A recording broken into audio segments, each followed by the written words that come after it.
Bitter criticism. Election day in Chile. The authorities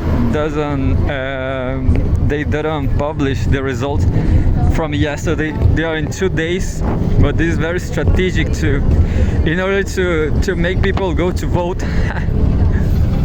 Because if I knew my candidate had no chance, I will not go there. So I salute you. I'm going to read the genocide dossier as usual. This is not a joke. What is happening in the Middle East, in East Asia, or West? I guess it's West Asia.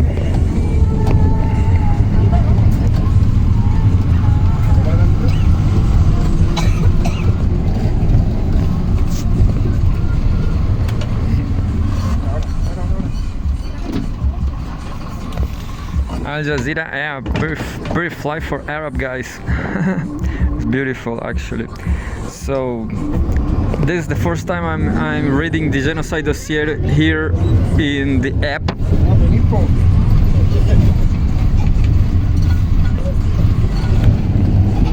I guess it's the first one. Look.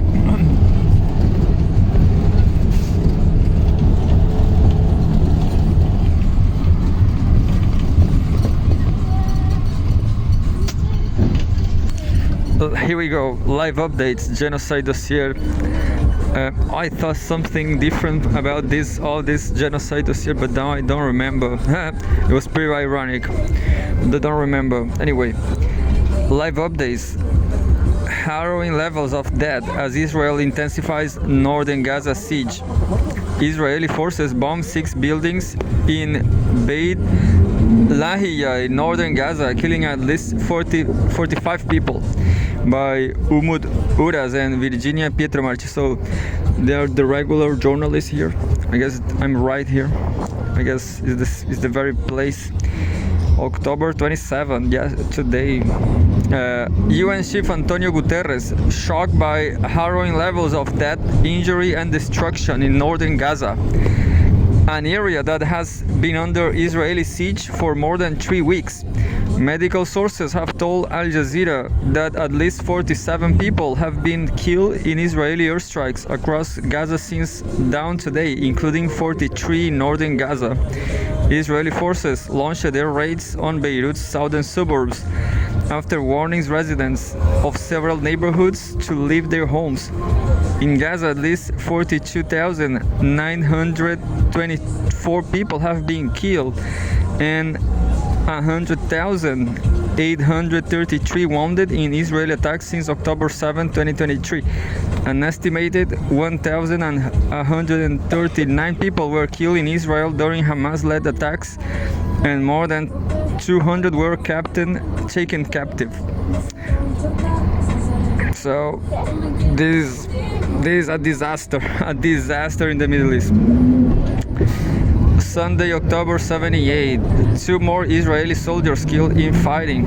A reservist had been killed during clashes in southern Lebanon, and another soldier died of his wounds sustained in Gaza earlier this month, according to a military statement.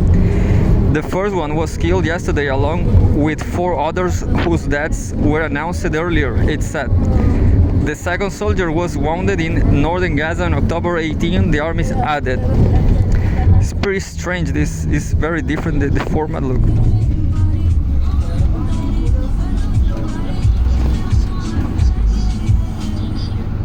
So I prefer the regular website because there's no the differences are more marked, but I guess because I cannot see the topics, understand?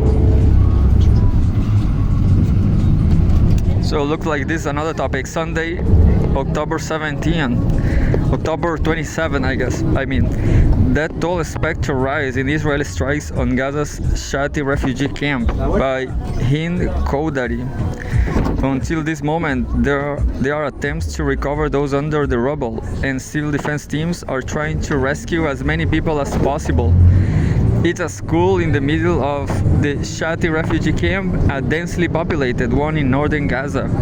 The Israeli strike on it killed at least 8 Palestinians, including 3 journalists and 8-year-old girl called Sayan Al-Ghoul, who was waiting in a queue to receive biscuits from the school. There are dozens of Palestinians injured. There are very few medical supplies and medicines, and that's why we are expecting the number of deaths to increase. Another one. I guess I don't like the minutes, because in the website they show the minutes very big, and here the minutes, the time is very small. So I don't know how I need to know the latest hour. Understand? October 27, 23 minutes ago. If you are just join us, yeah, this is the summary. This is nice, the summary. If you are just joining us, here are the latest developments. A man has died of his wounds and dozens injured after a truck hit a bus stop in Tel Aviv suburb of Ramat Hasharon this morning, according to medics. I guess a terrorist attack. 3 journalists are among at least 8 Palestinians killed in an Israeli airstrike targeting northern Gaza Shati refugee camp. Oh, I guess definitely it was a terrorist attack in Tel Aviv. Nobody dies. So what unfair, such an unfair world.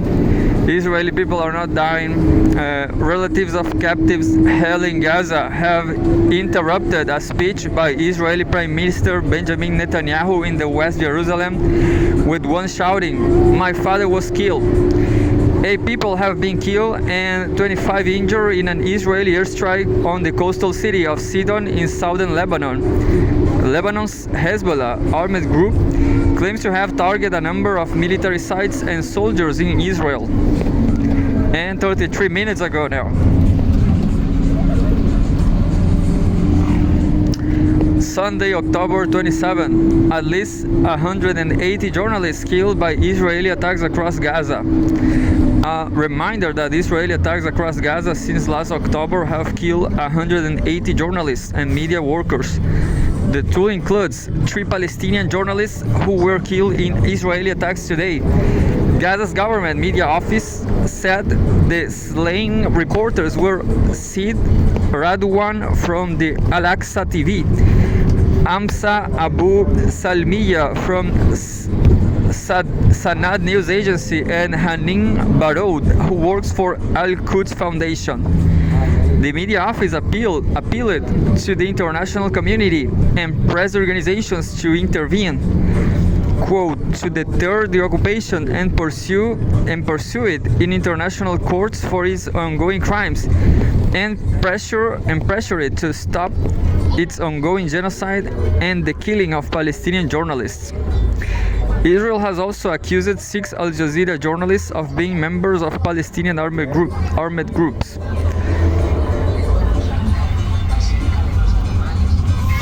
And the blurred photograph shows Israel accuses 6 journalists of being members of Palestinian armed groups. Crazy. Israel also accuses 6 Al Jazeera journalists of being members of Palestinian armed groups. So, well, the conflict is absolute, there's no place for journalists anymore.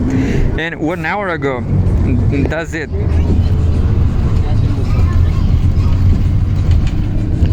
1 hour ago, Sunday, October 27, Israeli strikes have killed 47 people in Gaza today. Medical sources have told Al Jazeera that at least 47 people have been killed in Israeli airstrikes across Gaza since dawn today. At least 43 of them were killed in northern Gaza, which has been under an Israeli siege for more than 2 weeks. And that's it. So why the Palestinians just don't come here?